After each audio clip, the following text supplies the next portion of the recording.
The night Vivien Ashford handed her credit card to a stranger, she never imagined it would unravel everything she believed about herself. It started as a joke. The Boston Children's Literacy Foundation Gala drew the city's wealthiest donors to the Fairmont Copley Plaza, where crystal chandeliers cast fractured light across designer gowns and tailored suits. The air smelled of expensive perfume and ambition.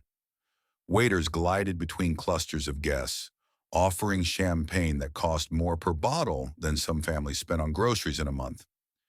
Vivien stood near the registration table, a glass of Krug Grande Cuvée in her hand, half listening to Sloane Kensington complain about her housekeeper. Her mind wandered as it often did at these events. She attended because her social circle attended, because the photographs would appear in Boston Magazine, because refusing would require explanations she did not care to give. Her father, Aldrich Ashford, had built a commercial real estate empire across New England. By the time Vivien turned 30, her trust fund generated more interest in a month than most families earned in a year. She never thought about prices, never checked balances. Money was simply there, like gravity or sunlight, a force that required no attention because it never threatened to disappear. The $100 minimum donation was pocket change, hardly worth noticing. So when she saw him approach the registration table, she noticed. He wore a borrowed suit. She could tell immediately. The shoulders sat slightly too wide, the sleeves a quarter-inch too long. His hands were rough, calloused in ways that suggested years of physical labor. Construction, perhaps, or trade work, the kind of hands that built things rather than signed checks. He had come because of a flyer at his daughter's school, a literacy program that helped children with medical conditions keep up with their education during hospital stays. His daughter had missed 3 months of second grade during her recovery from heart surgery. He thought maybe if he explained his situation, someone might help. He had not expected a minimum donation. He had not expected to be turned away at the door. The woman at the registration desk leaned forward, her voice low but not low enough. "I'm sorry, sir. The minimum contribution is $100. The man stood frozen, not angry, not indignant. Just frozen, caught in that particular paralysis of public humiliation. His jaw tightened, his eyes dropped to the floor. Vivien watched with the curiosity of someone observing a nature documentary. She had never been denied anything, never stood at a threshold and been told she could not enter. The experience was foreign to her, like watching a film about a country she would never visit. Something flickered in her chest, not sympathy, not quite cruelty either. Something more complicated, a desire to prove a point she could not quite articulate. She approached the table. "Let me handle this." The registration woman looked up, recognition flooding her face. Everyone knew the Ashford name. Vivien slid her platinum card across the polished wood. 24 hours, she said, loud enough for Sloane and Thatcher to hear. "Spend whatever you want." The man looked at her then, really looked. His eyes were dark, assessing, and for a moment she felt something unexpected. The sensation of being evaluated, measured, found wanting. Then his expression went blank. He took the card without a word, without gratitude, without even a thank you. He simply nodded once, turned, and walked out into the cold Boston night. Behind her, Sloane laughed. "What on earth was that?" Thatcher Kensington made a joke about Pretty Woman in reverse. Vivien smiled, basking in the warm glow of being the center of attention. A social experiment, she told herself. Proof that people like him could not handle money properly. Given resources, they would squander them on immediate gratification. It was almost a kindness, she decided. Proving this point, she had no idea how wrong she was. 3 hours later, Vivien recounted the story in her penthouse overlooking the Charles River. The apartment cost more monthly than a teacher's annual salary. Windows stretched from floor to ceiling, framing the glittering city. Designer furniture filled rooms she rarely used. Art hung on walls she barely noticed.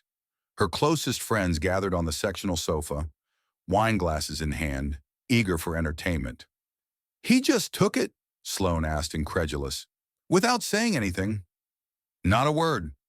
Vivien kicked off her heels and curled into the corner of the couch. "I honestly think he didn't know how to react." "He's probably at Foxwoods right now," Thatcher offered, "losing it all at blackjack. Or buying a car he can't afford to insure," Sloane added. Vivien pulled out her phone, checking the banking app. "Nothing yet. Maybe he's too proud to actually use it. Or too smart. He knows you're watching. He'll wait until you're asleep." They laughed together, warm and comfortable in their assumptions about how poor people behaved when given access to wealth.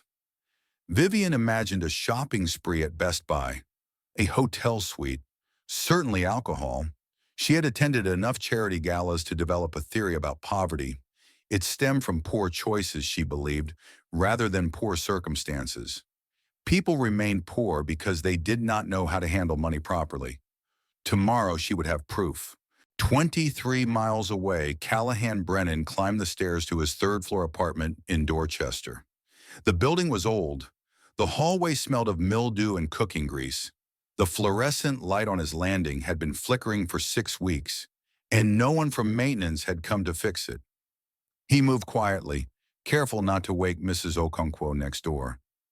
She worked the night shift at the hospital, starting at 4 in the morning.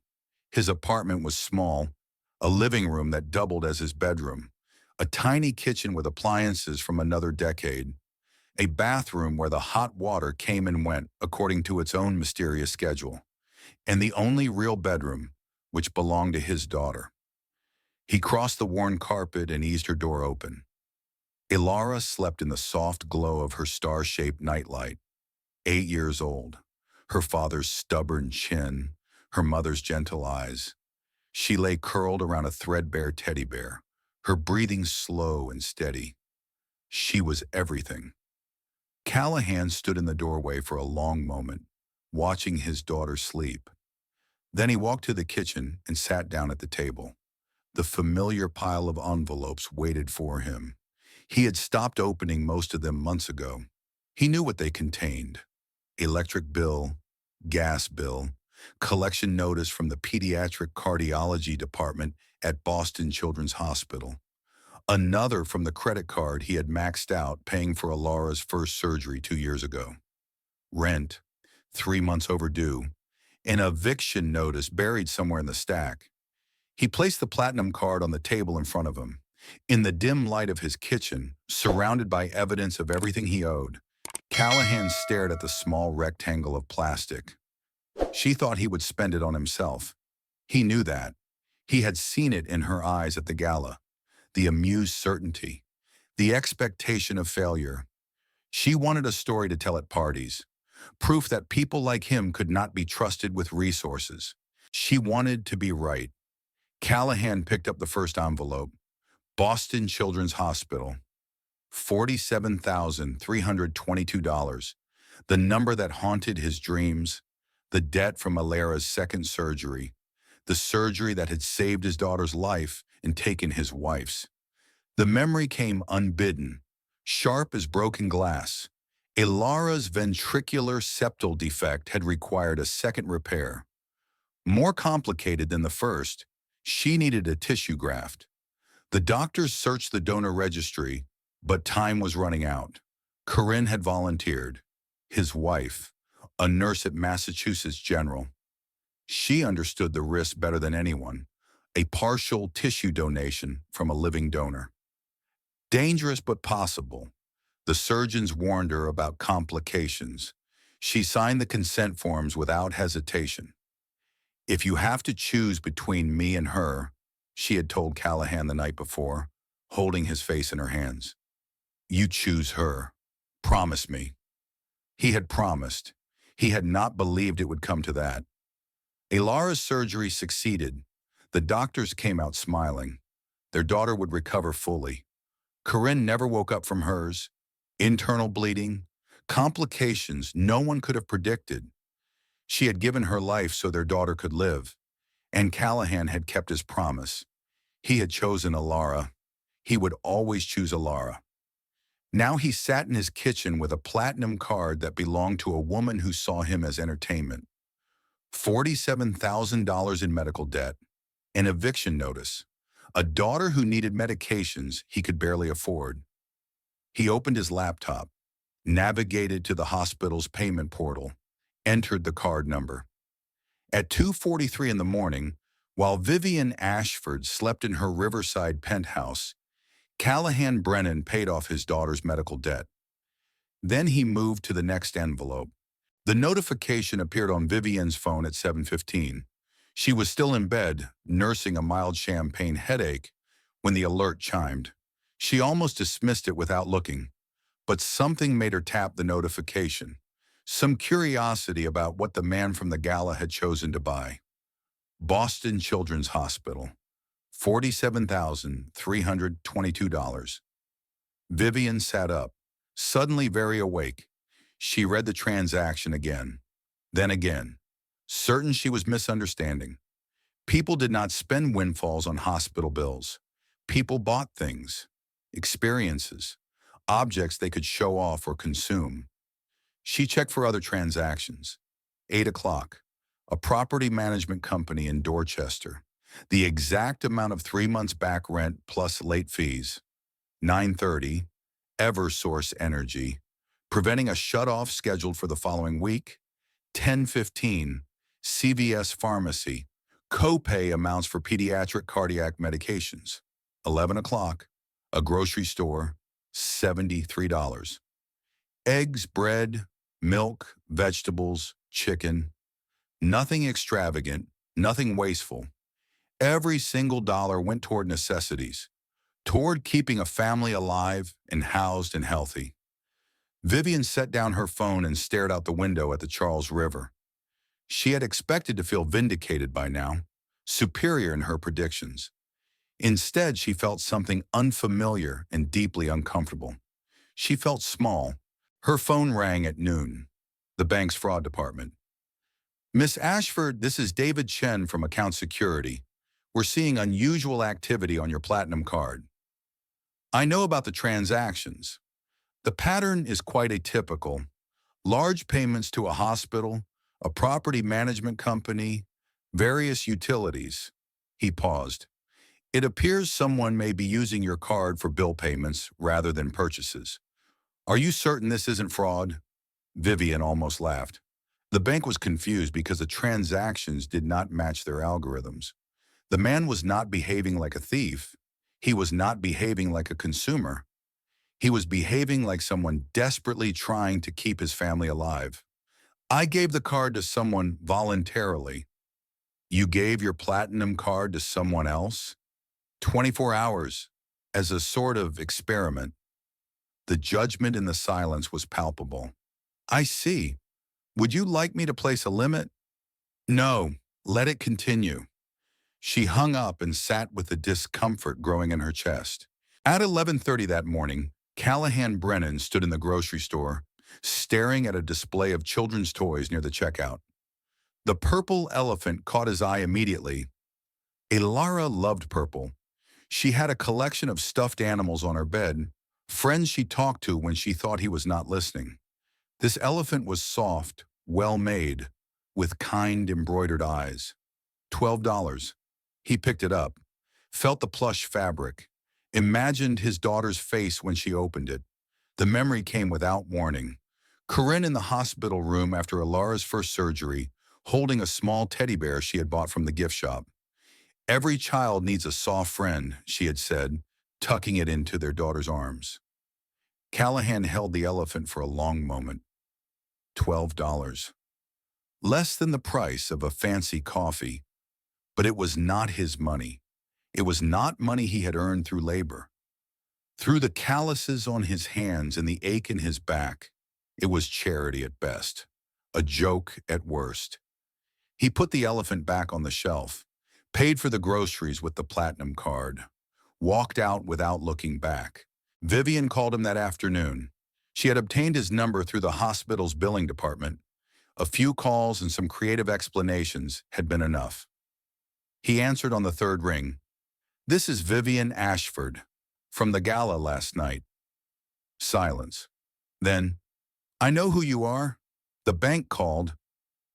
"I'm not calling about the transactions, I just—" She did not know how to finish. "I expected you to spend it differently." "I know what you expected." No anger in his voice, no resentment, just flat acknowledgement. "You expected me to buy something stupid, something you could point to as proof that people like me can't handle money." Vivien wanted to deny it, but she could not. "I used it where it was needed," he continued, "for my daughter, for keeping us housed and fed and alive." "Your daughter is sick?" The pause stretched long. "Ventricular septal defect, congenital heart condition. She needs monitoring for the rest of her life." His voice did not waver, but something in it grew heavier. "My wife died during Alara's second surgery, 2 years ago. She donated tissue to save our daughter. Complications took her—" Vivien could not speak. "The 47,000 was from that surgery. The bill insurance refused to cover. The bill that's been growing interest every month while I raised my daughter alone." "I didn't know." "You didn't need to know. It's not your problem." She heard him take a breath. "You asked what money is for. In my world, it's for keeping my family alive. I don't know what it's for in yours. How much time do you have left? On the card?" 16 hours. "What else will you spend?" "Nothing. I paid what needed paying. The rest doesn't belong to me." "You wanted to prove something," she said quietly. "What?" "That money isn't the measure of a person's worth. That how someone spends matters more than how much they have. That being poor doesn't mean being foolish or greedy or less than human." He paused. "I think I proved my point better than you proved yours." The line went dead. She drove to Dorchester that evening. The Mercedes S-Class stood out among the older Hondas and Toyotas. She parked a block away, conscious of how the car gleamed under the streetlights. His building was a 3-story walk-up, front steps that needed repair. A handwritten sign announced the elevator was out of service. The yellowed paper suggested it had been broken for months. She did not go inside. Instead, she walked along the sidewalk, observing. A bodega on the corner with bars on the windows. A laundromat untouched since the 80s. Children playing on a small concrete patch, their shouts carrying through the cold air. Then she saw them. Callahan emerged from the building's front door, holding his daughter's hand. The girl was small for her age. She moved carefully with a measured quality that suggested she had learned to be cautious with her body. They walked slowly, his attention entirely focused on whatever she was telling him. At the corner, they stopped. The girl pointed at the ice cream shop window, said something Vivien could not hear. Callahan knelt down to her level, speaking quietly. The girl listened, nodded, seemed to accept whatever he told her. They continued walking without going inside. Vivien watched them disappear around the corner. A father and daughter, poor and managing, connected in the uncomplicated way of people who had only each other. She drove home in silence. The leather seats, the climate control, the GPS screen. All of it felt obscene in a way it never had before. 24 hours after he received it, Callahan Brennan returned the credit card. He arrived at Vivien's building and was directed to the elevator. Her apartment was everything he expected. River views, furniture that cost more than his annual income, art on the walls. He stood just inside the doorway, unwilling to track his worn shoes across the pristine floors. "Here." He extended the card along with a folder. "Everything's documented. Every transaction. Every receipt." Vivien took the folder, but did not open it. She was looking at him differently than she had at the gala. "You didn't spend anything on yourself. I spent it on my family. That is myself. I saw you at the ice cream shop yesterday, with your daughter. You didn't buy her anything. Not my money to spend on treats. But you could have." "Could have what?" Spent money from someone who wanted to make me a joke? No anger, just a question. Self-respect is all I have left when everything else is gone. I don't trade it for anything. He placed the card on the small table by the door. Thank you for what you did. You probably didn't mean it kindly, but the result was kind. My daughter has a roof, has her medicine, has a chance. That's not why I did it. I know, but that doesn't matter to Alara. He turned to leave. Wait, he stopped. At the gala, when I handed you the card, what did you think of me? I thought you were trying to prove something you needed to believe. What? That poor people are poor because they deserve to be, because they make bad choices. He met her eyes directly. Because if you didn't believe that, you'd have to face the truth. The distance between you and me isn't virtue or intelligence. It's just luck. Vivien could not respond. You wanted a story to tell at parties. I wanted my daughter to live. We both got what we wanted. Only one of us had to pay a higher price. He walked out. The door closed behind him. Vivien stood alone in her penthouse. For the first time in her life, the space felt too large. She opened the folder 3 days later. The contents were exactly what Callahan had described. Payment summaries, receipts, everything itemized.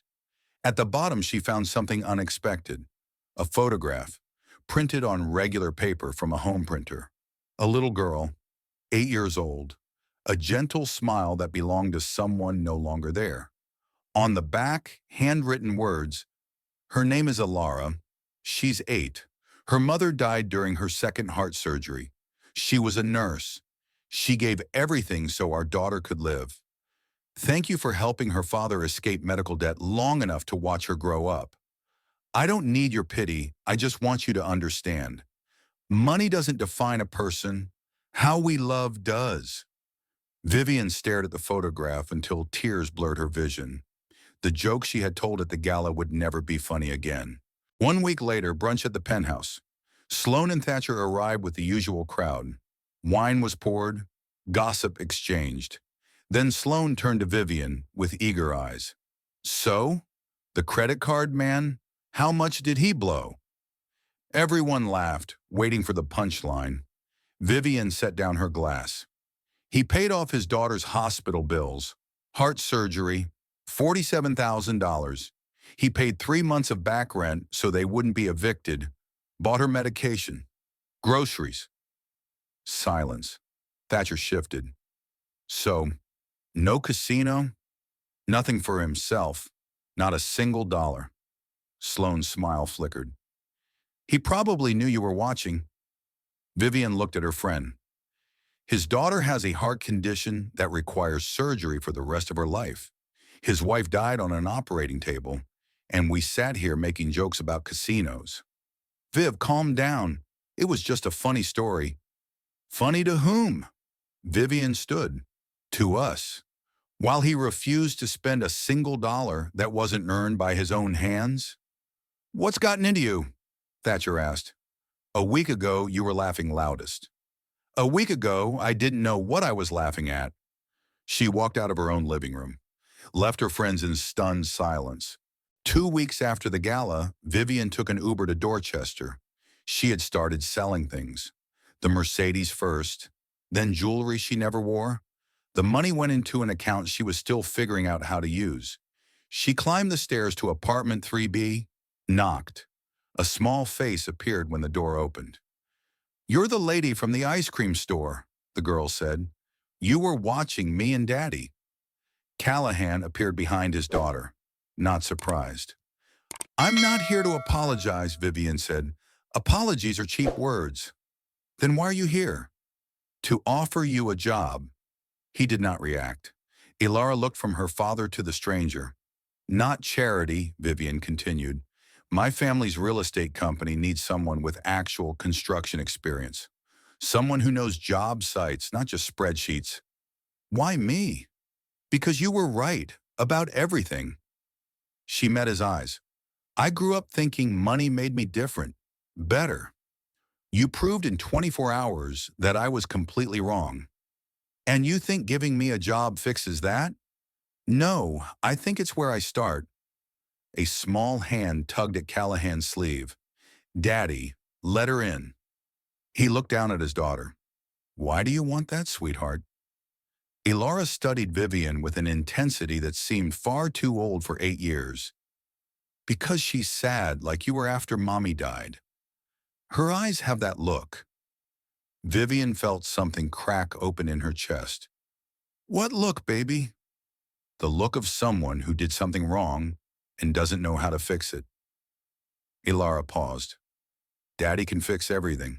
Broken chairs, leaky faucets, my bicycle chain. But he can't fix his own heart. It's been broken since Mommy left. She looked at Vivien. Maybe you can help him fix it. Mommy would want someone to help. The words hung in the air. Mommy used to say everyone deserves a second chance, Elara continued. She's asking for her second chance, Daddy. Callahan stared at his daughter, then at Vivien. He stepped aside. Come in. The apartment was smaller than Vivien's closet, but it was clean, organized, filled with photographs of Elara and a dark-haired woman with kind eyes. Corinne. The job, Callahan said, settling into a worn armchair. What exactly? Consulting on affordable housing development. The company owns land in Dorchester, Roxbury, Mattapan. We've been building luxury condos because the margins are better. I want to try something different. Salary? Market rate. Full benefits, including comprehensive health insurance for both of you. She saw his shoulders drop slightly at the mention of insurance. I don't trust you, he said flatly. You handed me that card as a joke. You come from a world that sees people like me as statistics. I know. So why should I take this? Because of Elara. Full coverage. No copays for cardiac checkups. No bankruptcy if she needs another surgery. Callahan looked at his daughter, who was arranging stuffed animals on the couch. 6 months, he said finally. I try it for 6 months. If this is a PR stunt, I walk. Fair. And I don't owe you anything. This is a work arrangement, not a favor. Agreed. They shook hands. No warmth, no trust, just a beginning. 9 months after the gala, Vivien discovered something that changed everything. While reviewing old financial records for the affordable housing project, she found discrepancies. Payments from Boston Children's Hospital to Ashford Holdings, consulting fees that made no sense, a pattern of transactions stretching back years. She dug deeper. Her father's company had been invested in the hospital's administrative services. They had influenced billing practices, insurance denials that should never have happened, patients charged for services that should have been covered. Families like Callahan's, pushed into debt, pushed to the edge. The $47,000. The bill insurance had refused to cover for technical reasons. It had not been a glitch. It had been policy. Vivien took the evidence to a lawyer, filed a whistleblower complaint, testified against her own family. Aldrich Ashford called her a traitor, cut her from the will, removed her from the company. She did not care. The settlement created a fund, enough to help hundreds of families, enough to build something new, enough to finally do something that mattered. 1 year after the gala, Vivien stood on a stage at the Fairmont Copley Plaza. The same ballroom, the same chandeliers, but a different organization. The Boston Children's Heart Foundation. Her foundation. 1 year ago, she said into the microphone, I stood in this room and handed my credit card to a stranger as a joke. I wanted to prove that poor people didn't know how to handle money. The audience was silent. That man taught me the opposite.